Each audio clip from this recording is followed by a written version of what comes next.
Hey, Steve Gamache here with another Chef Knives to Go quick look product review, and what we have this time is the Tojiro DP Santoku 170mm knife.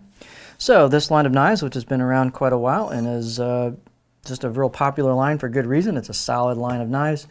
They have a construction which is 3 layers, and so the hardcore cutting edge steel in the center of those 3 layers is VG10 full stainless steel. Heat treat's right around 60 on that core steel, and they've also got a soft stainless cladding on either side of that hard core steel, and it does wrap over the top of the blade. So it's an all stainless knife. The weight and dimensions should be pretty close from knife to knife. This particular one is 186 grams or 6.6 ounces. We have the edge length right about 170 millimeters or 6.7 inches from the tip to the back of the heel. We've got an overall length of about 296 millimeters or 11.6 inches. And then thickness-wise, these tend to be around 1.8, 1.9 millimeters thick. This particular one is just a touch thinner. I got about 1.8 at the back of the blade here coming out of the bolster and about 1.9 halfway down. And then you can see it doesn't have a lot of taper on the thickness, but it starts to taper down with the grind. And there's the tip. So it's not laser thin. The bunko is actually thinner, but it's a good performing tip as well. Not quite as thin as that style. And here's the choil shot, so pretty reasonably thin behind the edge. Blade height is just about 46 millimeters on these, so good kind of medium height, and you've got good clearance for your fingers there on a pinch grip. The blade, let's see, the handle on these are really nice handles. They are made out of black micarta.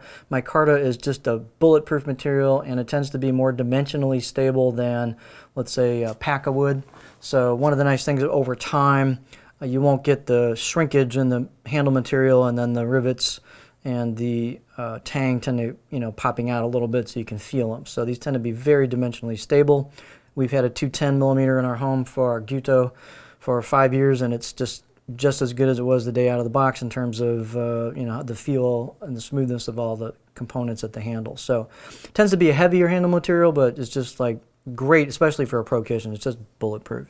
The balance point is going to be a little further back on these because of that heavier handle and the full tang and so on. So here is our balance point on there, right kind of almost in the middle of the bolster. Let's look at our beauty shot. You can see the machine marks there for the finish on it. I shouldn't say machine, but the belt marks. And let's see here, out of the box edge. I'd say the out of the box edge on these, give it a solid 6 out of 10. It's a nicely crafted edge bevel on them, and did a nice job on it. So definitely very serviceable right out of the box. There is some kind of etched kanji and various other symbols and so on it on the right side of the blade, and the left side of the blade is plain. You can kind of see the cladding line right there. So there's your cladding core line. It's not a wavy line, it's a straight line. These have a little bit of relief on the spine, so that's done well and it's polished. The choil on these lines tend to be pretty sharp at the corners. So these have a bit of sharpness at the corners. You may not notice it at all. It may bug the heck out of you like me. I don't like that, but some people don't care one bit. If it does bother you, you can take 10 minutes and get some strips of either sandpaper or emery cloth, and you can work that kind of shoe shine style back and forth across there, kind of in a V, pattern, back and forth, and you can get that edge kind of knocked off there, lickety split, and make it a little more comfortable if you want. So just be aware that that is something to expect out of the box. These are actually fairly stiff blades being laminated, and these have a good amount of stiffness to them. And here's our edge profile for the Santoku. And you can see it's got a fair amount of curve to it. There's not a lot of flat spot towards the back. It kind of flows into the heel. You gotta kind of rock it into the heel.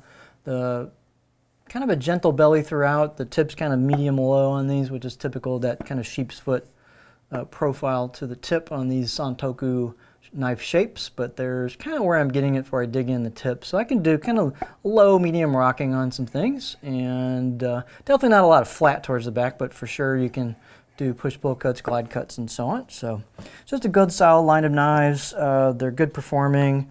The steel is quite respectable and it's full stainless, and they do great at home or excellent in a pro environment as well.